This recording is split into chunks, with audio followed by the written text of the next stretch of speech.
Bah, écoutez, merci pour ce petit intermède musical, mais merci surtout d'avoir été toutes et tous présents aujourd'hui. Écoutez, on est très heureux d'avoir et heureuse d'avoir organisé ce moment pour parler d'un sujet, on l'a vu dans nos échanges, qui n'était pas toujours suffisamment évoqué. C'est un angle mort, ces externalités négatives dont on a parlé. Donc on voit cette espèce de face cachée de l'iceberg qui est importante, mais on a vu aussi avec la dernière table ronde qu'il y a des solutions qui existent, c'est-à-dire que ces alternatives à ce modèle, et elles sont possibles. Donc merci à Caroline Zorn, à Guillaume Pitron, à Alice Breteau, à Côme Guirchi, Caroline Zorn qui était déjà à l'entraîneur, Ophélie Coelho, Fabrice Flippo, Kathleen Berger, désolé, sorry for the translation, Sandrine Elmi-Hercy, Ronan Groussier, Marie Castellet, et puis Laure Hague, qui était dans le public, qui est conseillère régionale ici. Merci d'avoir été là.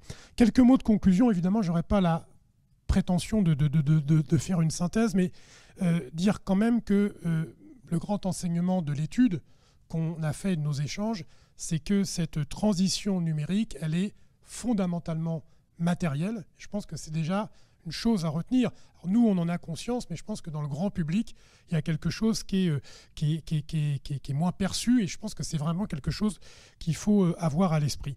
Et donc, il faut transformer il faut penser ces transformations si on ne veut pas les subir, parce que c'est aussi ce que je retiens d'une partie des interventions qu'il y a eu. Si on est dans une forme d'aveuglement sur le mythe immatériel du numérique, la réalité, un peu comme la question du changement climatique avec les fossiles, va nous rattraper. La deuxième chose, c'est qu'il est nécessaire d'évaluer les impacts des infrastructures numériques sur l'environnement et de façon holistique, vous l'avez dit, c'est-à-dire de façon globale, c'est-à-dire non seulement l'infrastructure en elle-même, mais également tous les usages que ces infrastructures impliquent, avec les objets qui sont nécessaires pour ces différents usages.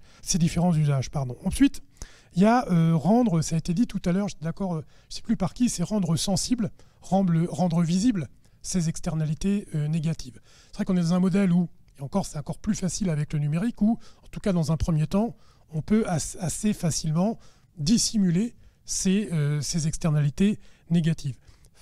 Le fait de les rendre visibles, le fait de non seulement d'en parler, mais de les montrer, c'est aussi un levier nécessaire pour les changements que l'on souhaite. Et puis, même si ce n'est pas le sujet spécifique de notre réunion d'aujourd'hui, puisque c'est l'aspect environnemental, écologique du numérique, il faut aussi avoir à l'esprit et soulever les implications sociales, économiques, politiques, démocratiques et géopolitiques, ça on en a dit un mot, de cette transition numérique. Et donc, il y a tout à inventer, notamment à inventer en tant que député européen, c'est évidemment ça qui m'intéresse, c'est inventer un modèle européen du numérique. Aujourd'hui, on n'en est pas là. On voit bien qu'on court après deux modèles dominants qui sont en train de se mettre en place, celui du gigantisme étatique de la Chine, avec tout ce que ça implique en termes également de restriction des libertés fondamentales, de sursurveillance des populations, des citoyennes et des citoyens. Donc c'est évidemment pas ce modèle que l'on souhaite, mais se garder aussi du gigantisme productiviste, capitalistique des firmes américaines, des méga firmes américaines que sont les GAFAM. Et donc là, il y a à réfléchir sur ça serait quoi le modèle européen. Il y a eu quelques pistes qui ont été données aujourd'hui. Moi, je retiens notamment celle de s'appuyer sur le tissu de PME plutôt que de vouloir copier ces grands groupes. Alors, c'est intéressant parce que dans les débats au niveau européen, souvent, on est dans ces discussions où c'est plutôt les groupes à la droite de l'échiquier politique qui nous parlent toujours des PME. Mais ce sont les mêmes groupes qui protègent et qui ont une vision aussi gigantesque avec des GAFAM de plus en plus grands. Donc là, il y a des contradictions qui sont à soulever. Ce modèle européen, j'ai voulu essayer de le résumer en trois termes. Ils sont discutables, on pourrait en choisir d'autres. Mais d'abord, il y a la question du fait de ralentir. Donc c'est la sobriété permise. J'ai beaucoup aimé le terme, je crois que c'est Combe tout à l'heure qui l'a évoqué, où il y a, et c'était aussi évoqué par Guillaume Pitron sur l'un des 4 modèles, celui de quelque chose de plus sobre, de plus low, de plus slow également. Donc je crois qu'on doit aussi promouvoir dans cette espèce de temps d'accélération du monde, de dictature de l'instantanéité, de dire qu'il y a un modèle alternatif autour de la notion de ralentir, de sobriété, etc., etc. Il y a la question aussi, mais qui est liée à ce ralentissement, qui est d'agir sur la consommation. C'est tous les projets de s'appuyer d'abord sur la réparabilité, sur une durée de vie plus longue. Et effectivement, la question d'obsolescence prématurée, où la différence, c'est la charge de la preuve. Ça a été dit par nos amis de Hop, et c'est ce qu'on a essayé de défendre, ce qu'on a défendu au niveau européen, c'est que la charge de la preuve, ça soit aux entreprises de la faire. Ce n'est pas aux citoyens de prouver. On n'y connaît rien, nous on ne peut pas prouver que notre appareil il a été bricolé pour tomber en panne. C'est à l'entreprise de prouver qu'elle a fabriqué l'appareil dans les règles de l'art pour qu'il dure le plus longtemps possible. Donc agir sur la consommation, une consommation qui ne soit pas voilà, dans le culte du jetable, dans le culte de la surconsommation, je dirais même de la surconsommation de notre modèle. Et donc ça c'est l'idée de ralentir. La deuxième idée, qui est un peu liée d'ailleurs à la première, c'est celle d'adoucir. Parce qu'on l'a dit, il y a des implications sociétales à la diffusion du numérique. On le voit avec, sans aller jusqu'au harcèlement, mais si on le voit aussi avec le harcèlement en ligne, on le voit aussi, et ça a été évoqué par ailleurs par Caroline Zorn, que les algorithmes qui gèrent et régulent les réseaux sociaux, ils sont conçus souvent par des hommes blancs, et que la question du genre, la question des discriminations sont des questions qui ne sont pas appréhendées, donc qui ajoutent encore à de la conflictualité, à de la brutalité. On sait aussi que les algorithmes qui gèrent les réseaux sociaux favorisent notamment le fait que ce sont les interactions violentes, brutales qui sont le plus diffusées au détriment des interactions qui sont plus bienveillantes. Je sais que le mot est trop à la mode, enfin il est à la mode et un peu dénaturé, mais je pense qu'il a encore du sens. Il y a la question aussi de la publicité qui a été évoquée, où souvent la publicité par définition c'est...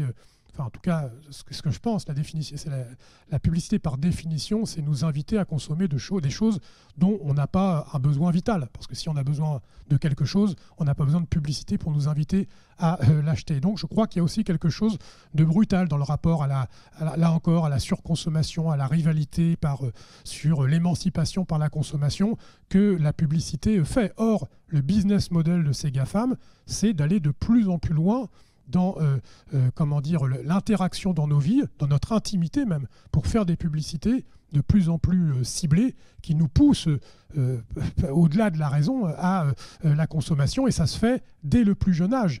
Et je suis d'accord avec ce qui a été dit encore par Caroline Zorn sur la question de protéger l'ensemble des personnes, mais aussi nos enfants, de cette espèce d'invitation permanente à la surconsommation. J'en ai dit un mot, c'est aussi adoucir, c'est empêcher le contrôle démocratique des citoyens. On voit bien qu'il y a des implications aussi politiques de ces réseaux sociaux. On l'a vu en Grande-Bretagne pendant le référendum sur le Brexit, mais c'est aussi un business model de s'arroger ce que l'on apprend de nous grâce aux réseaux sociaux pour en faire commerce, y compris au niveau politique. Et puis je l'ai dit, adoucir, c'est aussi l'implication géopolitique, parce que derrière l'appropriation de ces données, mais l'appropriation aussi en amont des matières premières, il y a des risques de conflictualité entre les pays en termes de recherche d'influence. Et donc un numérique européen, c'est aussi un numérique qui prend en compte ces implications géopolitiques en vue de préserver la paix. Donc ralentir, adoucir, le dernier terme, c'est celui d'atterrir, qui est un verbe que j'aime beaucoup, que Bruno Latour, je le prononce, c'est la Johnny Hallyday, Bruno Latour, le philosophe, a beaucoup travaillé. Et donc c'est prendre tout simplement conscience de la finitude des ressources de notre planète. Et cette course en avant du modèle un peu GAFAM, c'est au fond un modèle qui a quitté la réalité terrestre, qui a perdu de vue la réalité des limites planétaires, des réalités terrestres.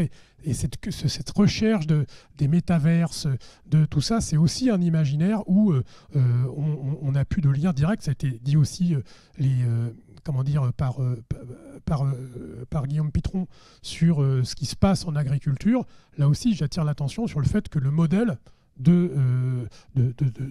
possible du numérique, c'est une agriculture sans paysans, c'est des commerces sans commerçants, c'est des services publics sans agents publics, ce sont des usines sans ouvriers. Ça a des implications extrêmement directes sur en fait un monde où on n'est plus ancré dans le réel et le matériel. Enfin, on a l'illusion en tout cas de ne plus être ancré dans le matériel.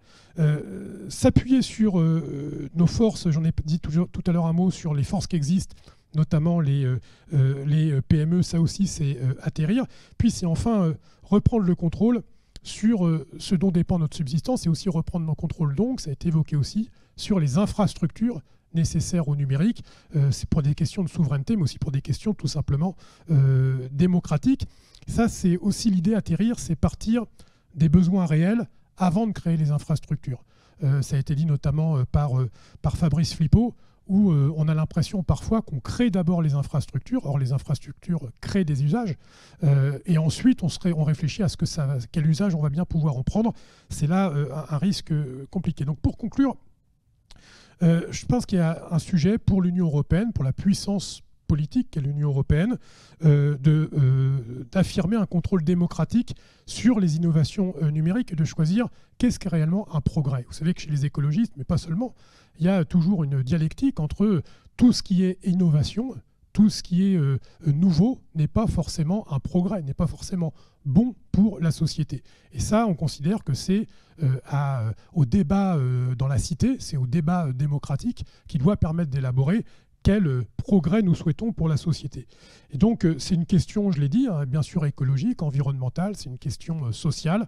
On en a dit quelques mots hein, sur la question de l'ubérisation du travail et donc les modifications du rapport au travail. C'est une question démocratique, j'en ai dit un mot, et c'est une question économique. Et l'Europe, elle a la masse critique, c'est vraiment mes derniers mots, elle a la masse critique pour peser là-dessus. Elle a la masse critique parce que c'est la première puissance économique du monde et donc elle peut reprendre la main sur la question fiscale.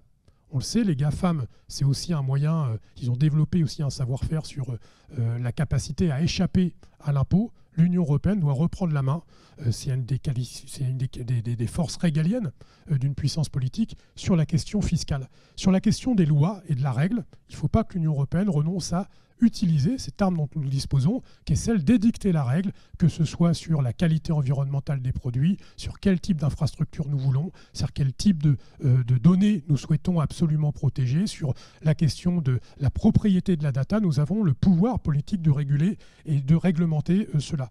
Sur les investissements, ça a été dit également, c'est un problème, l'Union européenne, on ne le sait pas assez, est un nain budgétaire. Le budget de l'Union européenne, c'est à peu près 1% des richesses produites annuellement. Pour faire une comparaison qui n'est pas raison, parce que ce ne sont pas les mêmes compétences, les États-Unis, c'est 25%, entre 20 et 25% des richesses produites annuellement qui sont leur budget. C'est pour ça que ces puissances politiques ont la capacité d'investir dans des domaines et de surpasser leurs concurrents. Et donc la capacité pour l'Europe d'avoir une capacité d'investissement, qui est liée également à sa capacité fiscale, c'est nécessaire. Et puis il y a la nécessité aussi de l'accompagnement du public et des services publics. Ça a été dit par Caroline Zorn tout à l'heure sur le fait que les collectivités qui souhaitent, par exemple, faire un data center, soient accompagnées par la puissance budgétaire pour pouvoir se faire. Et puis, pour finir, l'Europe doit aussi affirmer sa puissance géopolitique. On le voit sur un tout autre domaine qui ne relève pas du numérique, mais des matières premières et du gaz avec la Russie en ce moment. La question que l'Europe s'affirme comme une puissance géopolitique est déterminante. Voilà, désolé, j'espère que je n'ai pas été trop long. Merci beaucoup pour votre présence, pour avoir suivi ces échanges. Ils seront évidemment rediffusés, etc. etc. Et à bientôt pour de nouvelles aventures. Merci beaucoup.